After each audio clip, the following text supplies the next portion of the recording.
और ऐसे ही एक सत्संग में गुरुदेव भगवान ने बिल्कुल क्लियर कर रखा है कि पुण्यात्माओं ये सोच लो, इस आश्रम में इस दास की जगह यदि कबीर भगवान बैठे हों तो फिर आपकी कैसी क्रिया होगी, क्या आपकी सोच होगी। फिर भी क्या तुम हल्के में लोगे? फिर भी क्या तुम मानुष मानोगे?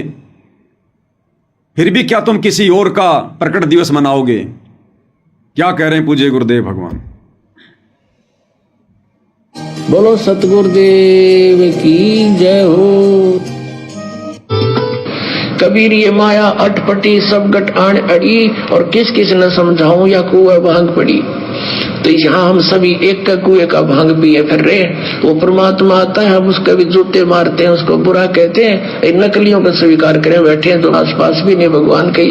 अब कहने का दास का तात्पर्य है कि इस दास के स्थान पर ये सोच लो परमात्मा बैठे हैं। क्या कह रहे हैं गुरुदेव कि इस दास के स्थान पर यह सोच लो कबीर परमात्मा बैठे हैं। तो बताओ फिर भाई, उस दास में और कबीर परमात्मा में फिर क्या अंतर रह गया?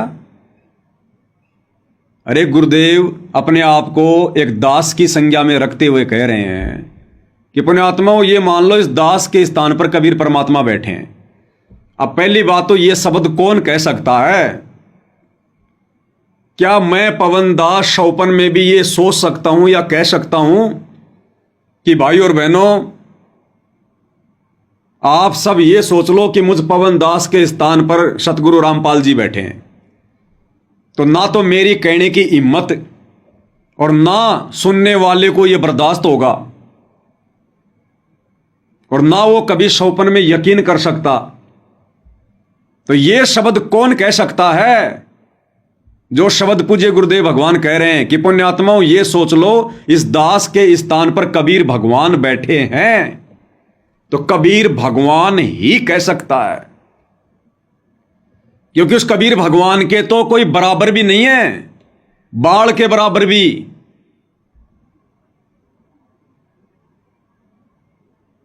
तो यह शब्द कबीर भगवान ही कह सकते हैं जो अपने आप को परमेश्वर रामपाल जी के रूप में छुपाकर बैठे हुए हैं। क्या कह रहे हैं? करे बैठे हैं तो आसपास भी नहीं भगवान के। अब कहने का दास का तात्पर्य है कि इस दास के स्थान पर ये सोच लो परमात्मा बैठे हैं, और फिर हम कैसे व्यवहार करेंगे उस भगवान से? फिर हम कैसा व्यवहार करेंगे उस भगवान से? गुरुदेव हमें समझाना चाह रहे हैं कि भाई वैसे तो तुम मुझे भगवान मानोगे नहीं, तुम्हारी बुद्धि पे पत्थर पड़े, तुम्हारी अकल का ताला बंद पड़ा है, चाबी खो गई, जर लगी हुई है, वैसे तो तुम भगवान मानोगे नहीं अपने गुरु को। तो गुरु भगवान मनाने के लिए निर्देश दे रहे हैं कि पुण्यात्माओं ये सोच लो कि इस दास के स्थान पर कबीर परमात्मा बैठे हैं। अब तुम कैसा व्यवहार करोगे जब तुम्हें यह पता चल जाए कि संत रामपाल जी की जगह पर कबीर जी बैठे हैं? फिर तुम कैसा व्यवहार करोगे अपने गुरु जी के साथ में? क्या फिर भी तुम अपने गुरु जी को मानुष मानोगे? क्या फिर भी तुम किसी से कहोगे कि हमारे गुरु जी का जन्म हुआ है? क्या फिर तुम अपने गुरु जी को भोग नहीं लगाओगे? क्या फिर तुम अपने गुरु जी की आरती नहीं उतारोगे? क्या फिर तुम अपने गुरु जी का प्रकट दिवस नहीं मनाओगे? क्या फिर तुम उस कबीर भगवान का घर घर में आसन नहीं लगाओगे? क्या फिर तुम राजनीति करोगे? क्या फिर तुम अनुपासना करोगे? परशुराम की जयंती में जाओगे? क्या फिर तुम गुंडों की सीबीआई जांच का समर्थन करोगे? क्या फिर तुम आरक्षणों में धक्के खाओगे? क्या फिर तुम स्टेडियम बनवाओगे? यदि यह विश्वास हो जाए कि हमारे गुरुजी कबीर जी हैं स्वयं, और हमारे गुरुजी ने सतनाम के नियमों में साफ साफ मना कर रखा कि हमने गेम भी नहीं खेलना, सहयोग भी नहीं करना, मोबाइल में भी गेम नहीं खेलना, क्या फिर तुम धनाना में स्टेडियम बनवाओगे? स्टेडियम बनाने वाले का समर्थन करोगे? ऐसे कुपात्रों को ज्योति पाठ और दान का पैसा दोगे? लेकिन संगत को यह विश्वास ही तो नहीं है कि हमारे गुरुजी कबीर हैं, तभी तो सारा काम बिगड़ रहा है, तभी तो सबकी बुद्धि पर काल बैठा है। तो चंद आत्माओं पर गुरुदेव भगवान ने रजा बख्शी, इस बात की पहचान करवाई कि सतगुरु रामपाल जी की जगह पर कबीर जी नहीं, सतगुरु रामपाल जी स्वयं कबीर भगवान बनकर बैठे हैं। इसलिए हम सत्सेवक भाई बहन किसी भी कुक्रम में आश्रम वालों का सहयोग नहीं देते। इसलिए हम सत्सेवक भाई बहन अपने गुरु को परमात्मा मानकर परमात्मा जैसा ही व्यवहार करते हैं। तभी हमने घर घर में आसन लगा दिए भगवान के लिए, क्योंकि हमारे गुरुदेव केवल गुरुदेव नहीं है, भगवान है, परमेश्वर है, कबीर देव हैं। और आरती भगवान की उतारी जाती है। फिर भोग अध्याय 3 श्लोक 13 के अनुसार, गीता जी के अनुसार भगवान को लगता है। फिर भक्ति भगवान के ज्ञान को आधार बना के की जाती है। फिर उस तत्व ब्रह्म की पहचान होने के बाद यह आत्मा केवल जन्म और मरण से छुटकारा चाहती है। फिर ये गुंडों की सीबीआई जांच में जाके बकवाद नहीं करती, आरक्षणों में बैठ के बकवाद नहीं करती, दुनिया की धर्मशाला नहीं बनवाती, भंडारों के नाम पर, लड्डू जलेबी बर्फी के नाम पर हरियाई गाय की तरह नहीं दौड़ती, राजनेताओं की रैलियों में धक्के नहीं खाएगी वो आत्मा जिसको पता चल जाएगा मेरा गुरु कबीर है।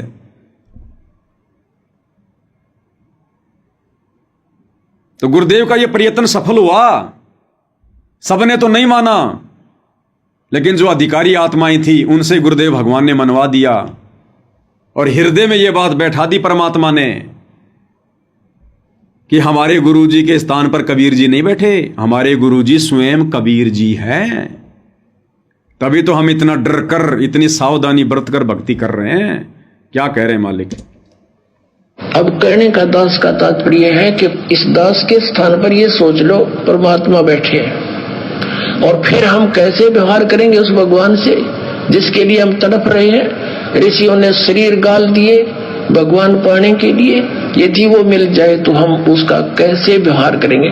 तो ये आपने रिहर्सल करनी पड़ेगी। इस दास को डला समझ लो, एक पत्थर समझ लो बोलता हुआ, लेकिन यहाँ नो सोच लो हम भगवान से मिलने जा रहे हैं।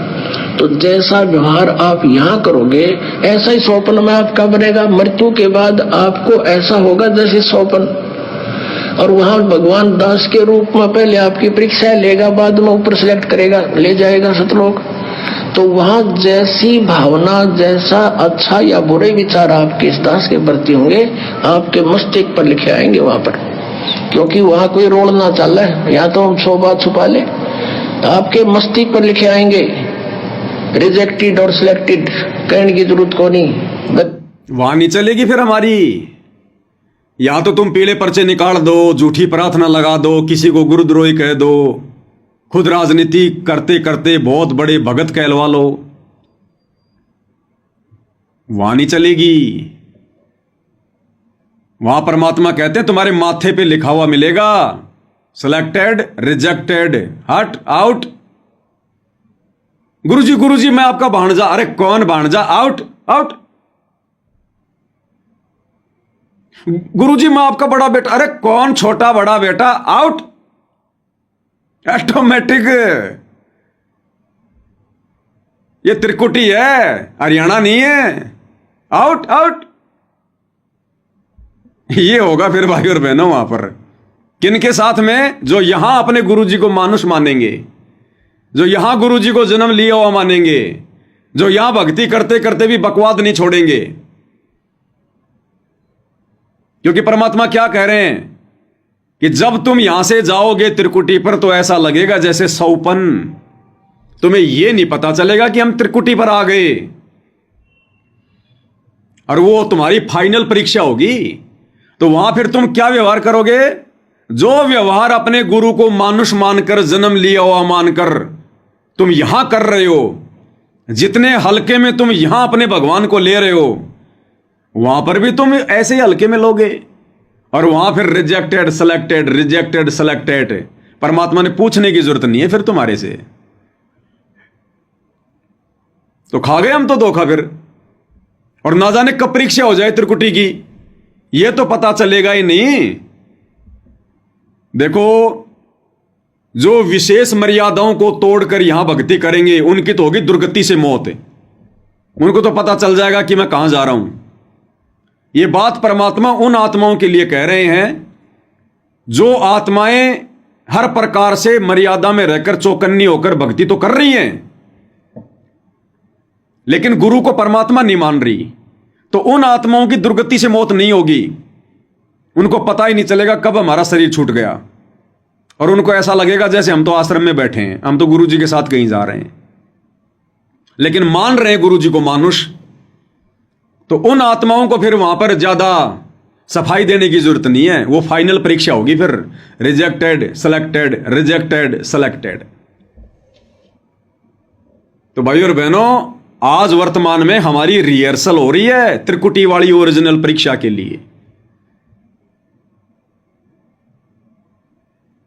तो यहां तो गलती करके हम सुधार कर सकते हैं, लेकिन वहां फिर सुधार का मौका नहीं है। वहां तो फिर फाइनल डिसीजन होगा, फाइनल डिसीजन। वहां नहीं चलेगी, फिर कोई गवाह नहीं चलता, कोई सफाई नहीं चलती, फिर वहां पर बात भी नहीं करने दिए जाते।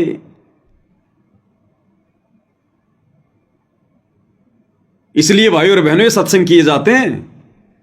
इसलिए भगवान ने 30 साल से आकर इतना ज्ञान दिया है, और जब तक रहेंगे तब तक ज्ञान ही देंगे।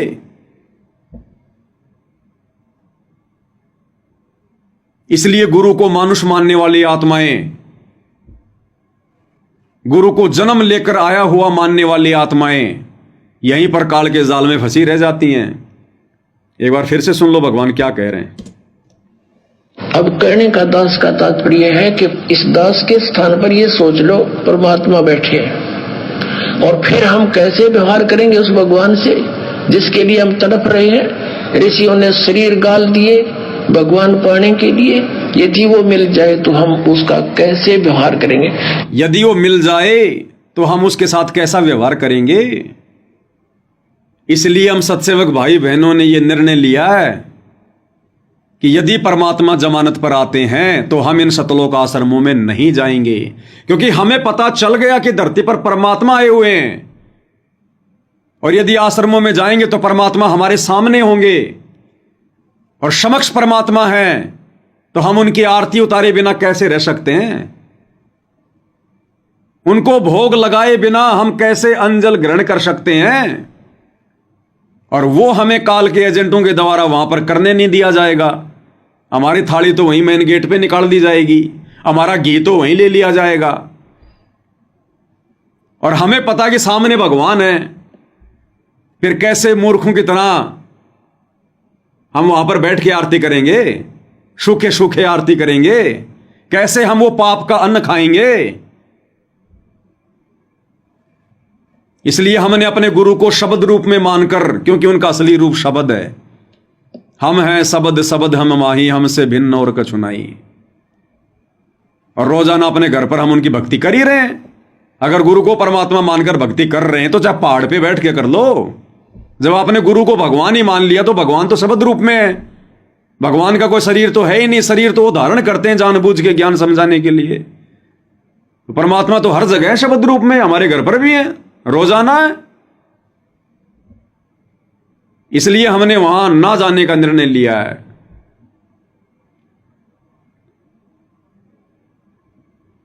तो भाई और बहनों, इसलिए परमात्मा ने सात संगतियां शुरू करवाई है, ताकि ये आत्माएं काल का धोखा खाने से बचें।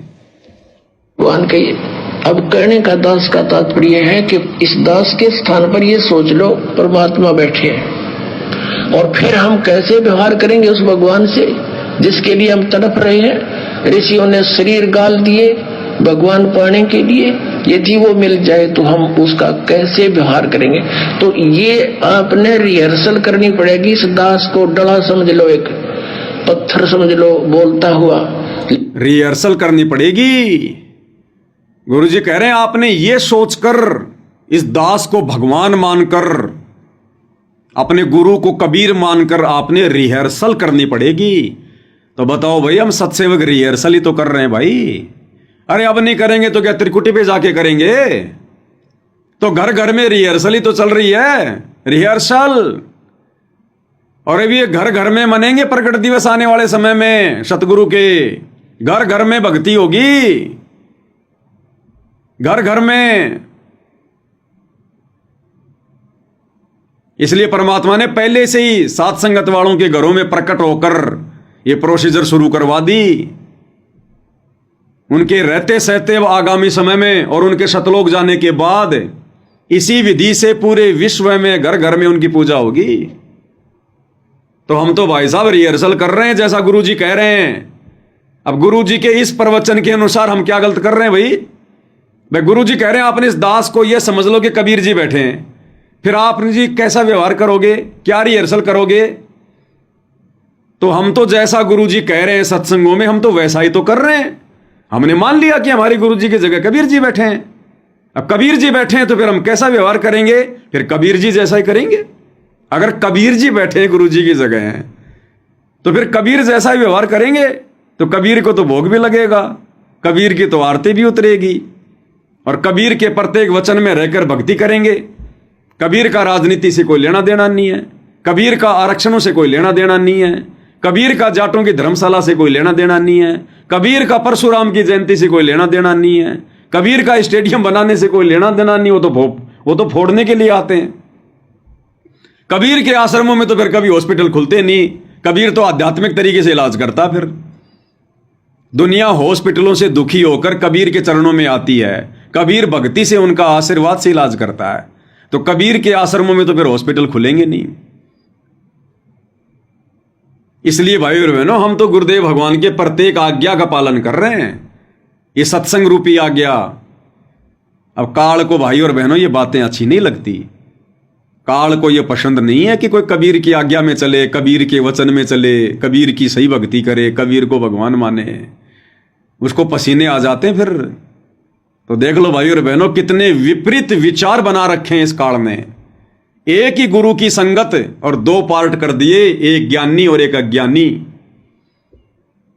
सात संगत वाले गुरु के वचन पे चल रहे हैं और गुरु के सत्संगों का रेफरेंस दे रहे हैं कि देखो गुरु जी क्या कह रहे हैं। कह रहे हैं बच्चों आपने इस दास को कबीर मानकर फिर रिहर्सल करनी पड़ेगी। और जब हम सत्सेवक वही कर रहे हैं तो दूसरा पक्ष सतलोक आश्रम काल प्रेरणा से हमें गुरुद्रोही कह रहा है। तो भाई और बहनों ये भी एक पहचान है, ये भी एक पहचान है। और क्या पहचान है? क्योंकि कई बार यूट्यूब पर भी अच्छे अच्छे वीडियो मिल जाते हैं दास को और उन वीडियो से फिर बहुत कुछ सीखने को भी मिलता है अपने को। तो ऐसा ही एक वीडियो है भाई और बहनों, ये कोई पास्टर है, कोई पास्टर है ये ईसाई धर्म में जो कोऑर्डिनेटर होते हैं ना, कोऑर्डिनेटर, उनको पास्टर कहते हैं। जैसे सतलोक आश्रमों में जितने भी कोऑर्डिनेटर हैं, ऐसे ही ईसाई धर्म में जो ठेकेदार बने हुए हैं संगत पर, उनको पास्टर कहते हैं। और जैसे अपन कहते हैं संगत, और ईसाई धर्म में कहते हैं कलीसिया।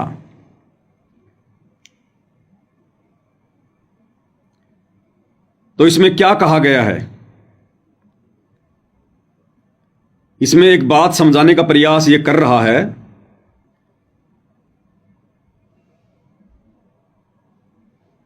ईसा मसीह का जिक्र करके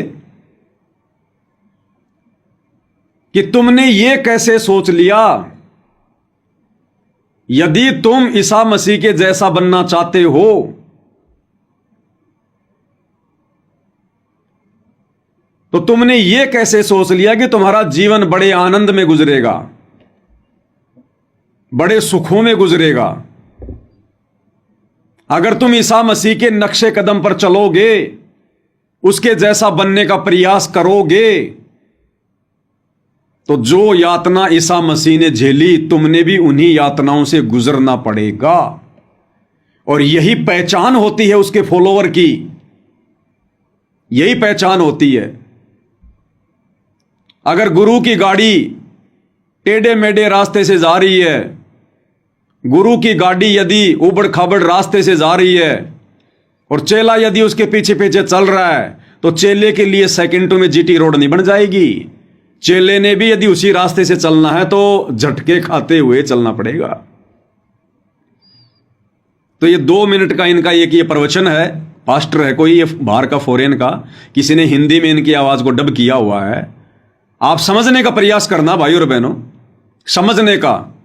यदि हम अपने गुरुदेव भगवान के नक्शे कदम पर चलेंगे, सच्चाई के रास्ते पर चलेंगे, तो भाई और बहनों, अगर उनको काल ने देशद्रोही घोषित करवाया है तो हमें कम से कम गुरुद्रोही तो घोषित करवाएगा। जो संघर्ष इस भक्ति मार्ग पर गुरुदेव के सामने आ रहे हैं, अगर हम उनके नक्शे कदम पर चलेंगे तो भाई और बहनों, यदि उतने नहीं तो उससे कम हमारे जीवन में भी संघर्ष नहीं होगा, हमने भी संघर्षों से गुजरना पड़ेगा। तो क्या कह रहे हैं, थोड़ा ध्यान से सुनना, आप जी समझ जाओगे।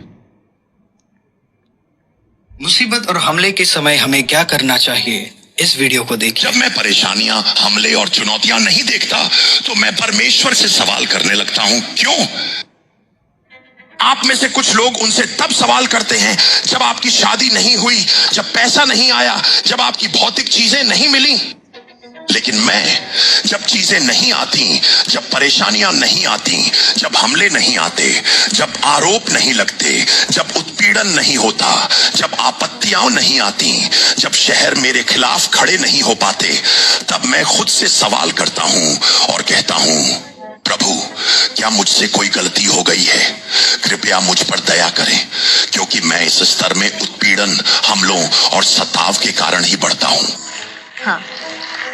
यीशु ने घोषणा की और कहा, एक सेवक अपने स्वामी से बड़ा या अधिक नहीं हो सकता। संदर्भ में यीशु बस यही कह रहे थे, मुझे सताया गया इसीलिए तुम्हें भी सताया जाएगा। मुझे व्यवस्था ने नफरत की इसलिए व्यवस्था तुमसे भी नफरत करेगी। तुम यीशु से बड़े नहीं हो सकते। जो उन्होंने सहा वही तुम भी सहोगे। आमीन। तो जब तुम यीशु के दुखों में सहभागी होते हो तो क्यों रोते हो? क्या तुम नहीं जानते कि ये सब बातें परमेश्वर के राज्य में अधिक महिमा, मुकुट, सामर्थ्य और पदवियों का कारण बनती हैं?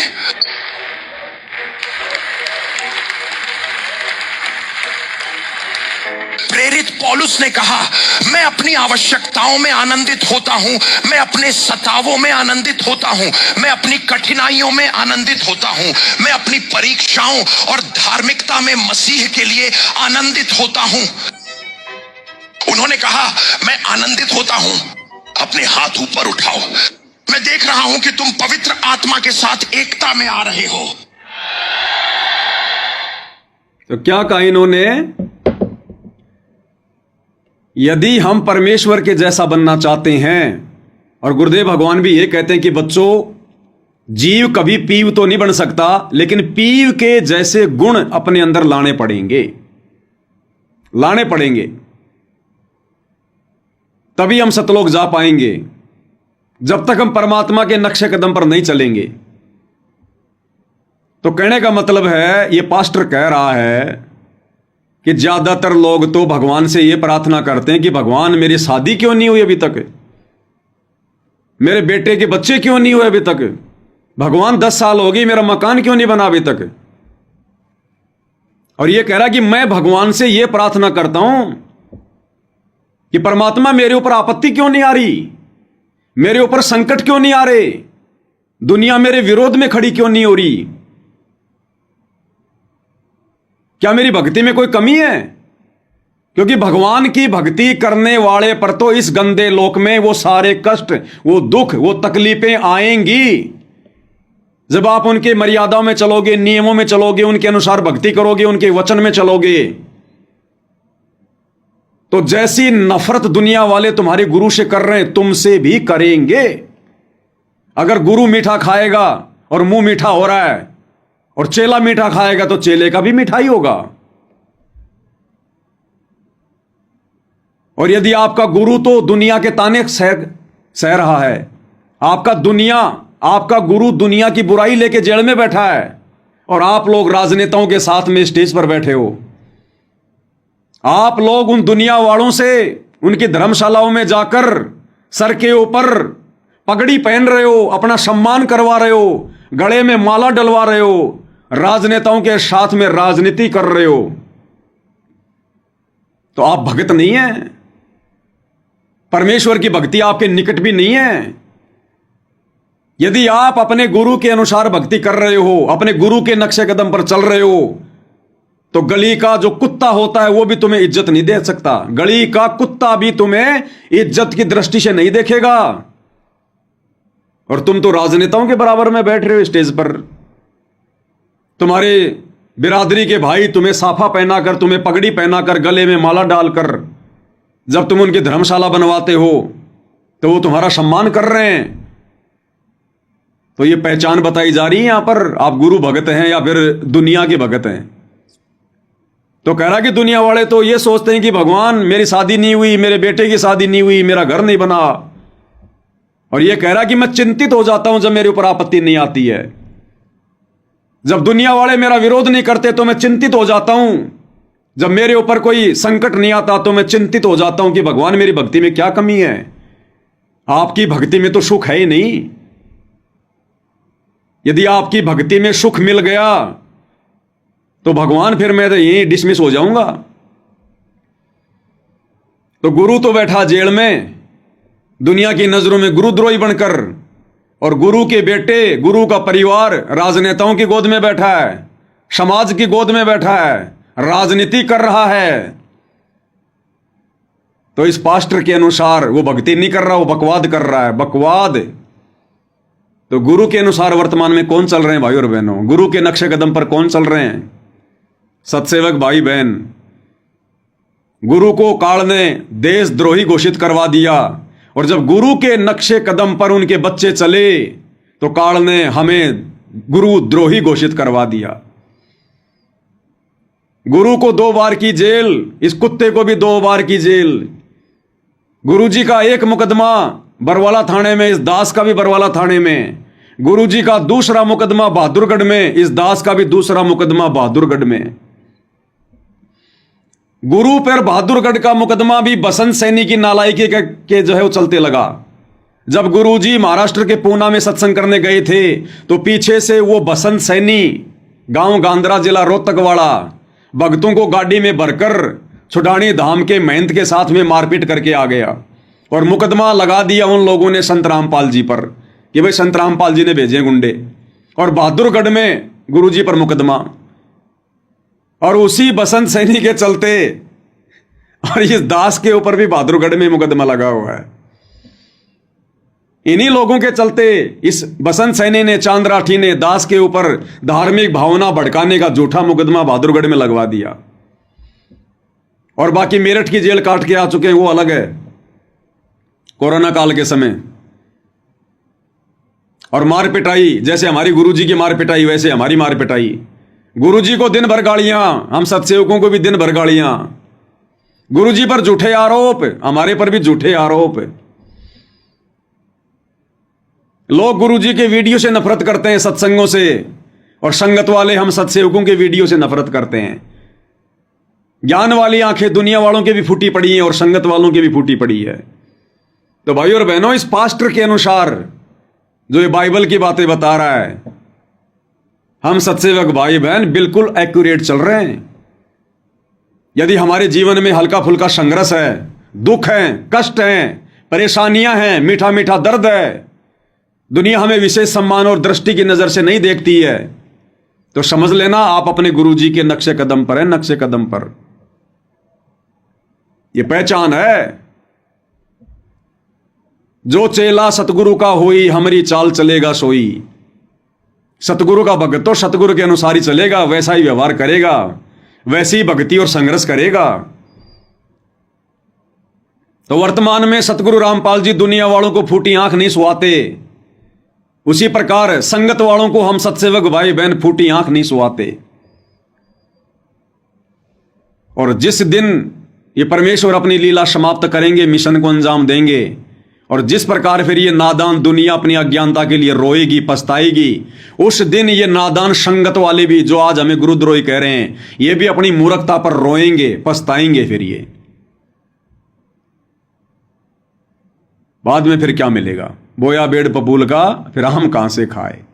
इसलिए भाई और बहनों, परमात्मा कहते हैं कि करता था तब क्यों किया, अब करके क्यों पछताए?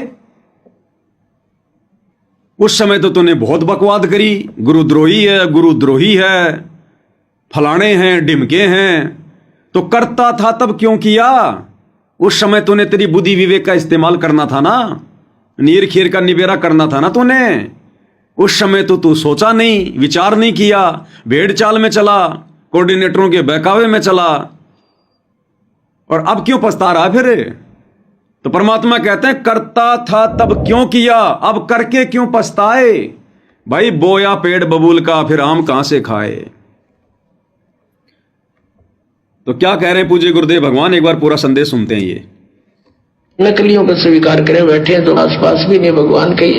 अब कहने का दास का तात्पर्य है कि इस दास के स्थान पर ये सोच लो परमात्मा बैठे हैं, और फिर हम कैसे व्यवहार करेंगे उस भगवान से जिसके लिए हम तड़प रहे हैं। ऋषियों ने शरीर गाल दिए भगवान पाने के लिए, यदि वो मिल जाए तो हम उसका कैसे व्यवहार करेंगे? तो ये आपने रिहर्सल करनी पड़ेगी। इस दास को डला समझ लो, एक पत्थर समझ लो बोलता हुआ, लेकिन यहाँ नो सोच लो हम भगवान से मिलने जा रहे हैं।